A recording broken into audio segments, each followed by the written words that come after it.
Fellow citizens, for 8 years it has been my honor to serve as your president. The first decade of this new century has been a period of consequence, a time set apart. Tonight, with a thankful heart, I have asked for a final opportunity to share some thoughts on the journey that we have traveled together and the future of our nation. 5 days from now, the world will witness the vitality of American democracy. In a tradition dating back to our founding, the presidency will pass to a successor chosen by you, the American people. Standing on the steps of the Capitol will be a man whose history reflects the enduring promise of our land. This is a moment of hope and pride for our whole nation. And I join all Americans in offering best wishes to President-elect Obama, his wife Michelle, and their 2 beautiful girls. Tonight I'm filled with gratitude to Vice President Cheney and members of my administration, to Laura, who brought joy to this house and love to my life, to our wonderful daughters, Barbara and Jenna, to my parents whose examples have provided strength for a lifetime, and above all, I thank the American people for the trust you have given me. I thank you for the prayers that have lifted my spirits, and I thank you for the countless acts of courage, generosity, and grace that I have witnessed these past 8 years. This evening, my thoughts return to the first night I addressed you from this house, September the 11th, 2001. That morning, terrorists took nearly 3,000 lives in the worst attack on America since Pearl Harbor. I remember standing in the rubble of the World Trade Center 3 days later, surrounded by rescuers who had been working around the clock. I remember talking to brave souls who charged through smoke-filled corridors at the Pentagon, and to husbands and wives whose loved ones became heroes aboard Flight 93. I remember Arlene Howard, who gave me her fallen son's police shield as a reminder of all that was lost, and I still carry his badge. As the years passed, most Americans were able to return to life much as it had been before 9/11. But I never did. Every morning, I received a briefing on the threats to our nation. I vowed to do everything in my power to keep us safe. Over the past 7 years, a new Department of Homeland Security has been created. The military, the intelligence community, and the FBI have been transformed. Our nation is equipped with new tools to monitor the terrorist movements, freeze their finances, and break up their plots. And with strong allies at our side, we have taken the fight to the terrorists and those who support them. Afghanistan has gone from a nation where the Taliban harbored al-Qaeda and stoned women in the streets to a young democracy that is fighting terror and encouraging girls to go to school. Iraq has gone from a brutal dictatorship and a sworn enemy of America to an Arab democracy at the heart of the Middle East and a friend of the United States. There's legitimate debate about many of these decisions, but there can be little debate about the results. America has gone more than 7 years without another terrorist attack on our soil. This is a tribute to those who toil night and day to keep us safe. Law enforcement officers, intelligence analysts, Homeland Security and diplomatic personnel, and the men and women of the United States Armed Forces. Our nation is blessed to have citizens who volunteered to defend us in this time of danger. I have cherished meeting these selfless patriots and their families, and America owes you a debt of gratitude. And to all our men and women in uniform listening tonight, there has been no higher honor than serving as your Commander-in-Chief. The battles waged by our troops are part of a broader struggle between 2 dramatically different systems. Under one, a small band of fanatics demands total obedience to an oppressive ideology, condemns women to subservience, and marks unbelievers for murder.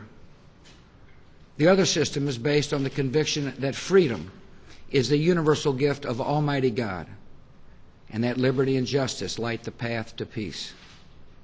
This is the belief that gave birth to our nation. And in the long run, advancing this belief is the only practical way to protect our citizens.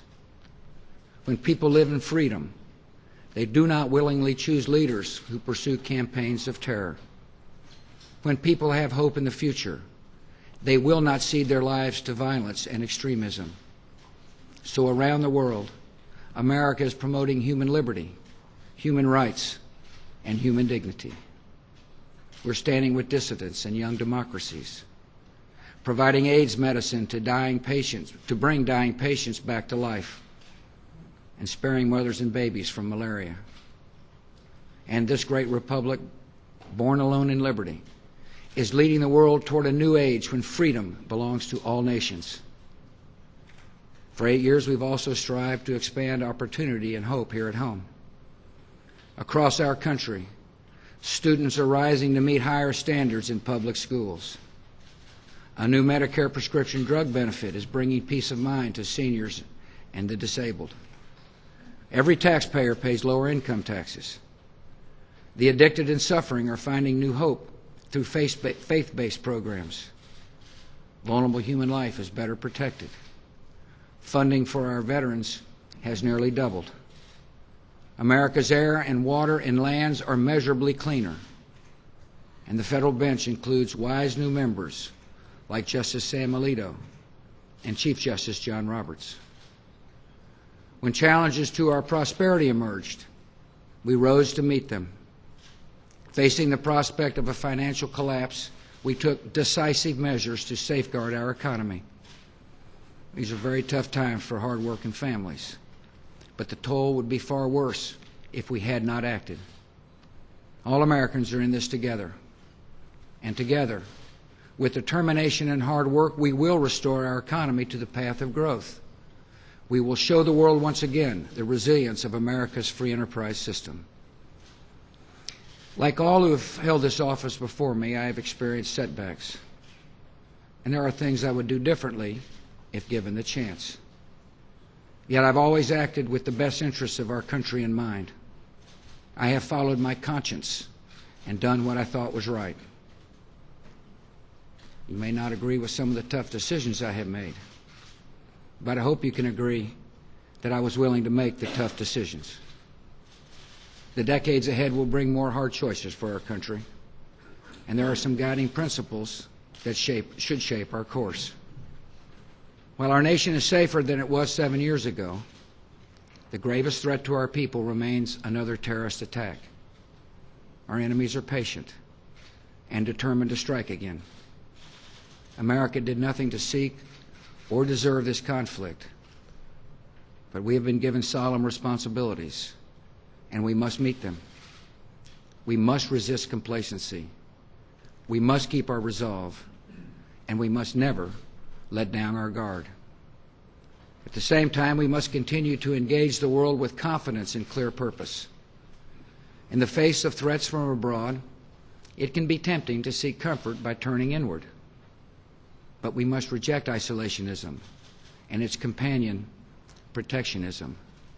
Retreating behind our borders would only invite danger. In the 21st century, security and prosperity at home depend on the expansion of liberty abroad. If America does not lead the cause of freedom, that cause will not be led. As we address these challenges and others we cannot foresee tonight, America must maintain our moral clarity. I've often spoken to you about good and evil, and this has made some uncomfortable. But good and evil are present in this world, and between the two, there can be no compromise. Murdering the innocent to advance an ideology is wrong every time, everywhere. Freeing people from oppression and despair is eternally right. This nation must continue to speak out for justice and truth. We must always be willing to act in their defense and to advance the cause of peace. President Thomas Jefferson once wrote, "I like the dreams of the future better than the history of the past." As I leave the house he occupied 2 centuries ago, I share that optimism. America is a young country, full of vitality, constantly growing and renewing itself. And even in the toughest times, we lift our eyes to the broad horizon ahead. I have confidence in the promise of America because I know the character of our people. This is a nation that inspires immigrants to risk everything for the dream of freedom. This is a nation where citizens show calm in times of danger and compassion in the face of suffering. We see examples of America's character all around us. And Laura and I have invited some of them to join us in the White House this evening. We see America's character in Dr. Tony Rekasner, a principal who opened a new charter school from the ruins of Hurricane Katrina. We see it in Julio Medina, a former inmate who leads a faith-based program to help prisoners returning to society. We see it in Staff Sergeant Aubrey McDade, who charged into an ambush in Iraq and rescued 3 of his fellow Marines. We see America's character in Bill Krisoff, a surgeon from California. His son, Nathan, a Marine, gave his life in Iraq. When I met Dr. Krisoff and his family, he delivered some surprising news. He told me he wanted to join the Navy Medical Corps in honor of his son. This good man was 60 years old, 18 years above the age limit. But his petition for a waiver was granted, and for the past year he has trained in battlefield medicine. Lieutenant Commander Krisoff could not be here tonight because he will soon deploy to Iraq, where he will help save America's wounded warriors and uphold the legacy of his fallen son. In citizens like these, we see the best of our country, resilient and hopeful, caring and strong. These virtues give me an unshakable faith in America. We have faced danger and trial, and there's more ahead. But with the courage of our people and confidence in our ideals, this great nation will never tire, never falter, and never fail. It has been the privilege of a lifetime to serve as your president. There have been good days and tough days. But every day I have been inspired by the greatness of our country and uplifted by the goodness of our people. I have been blessed to represent this nation we love, and I will always be honored to carry a title that means more to me than any other: citizen of the United States of America. And so, my fellow Americans, for the final time, good night. May God bless this House and our next president. And may God bless you and our wonderful country. Thank you.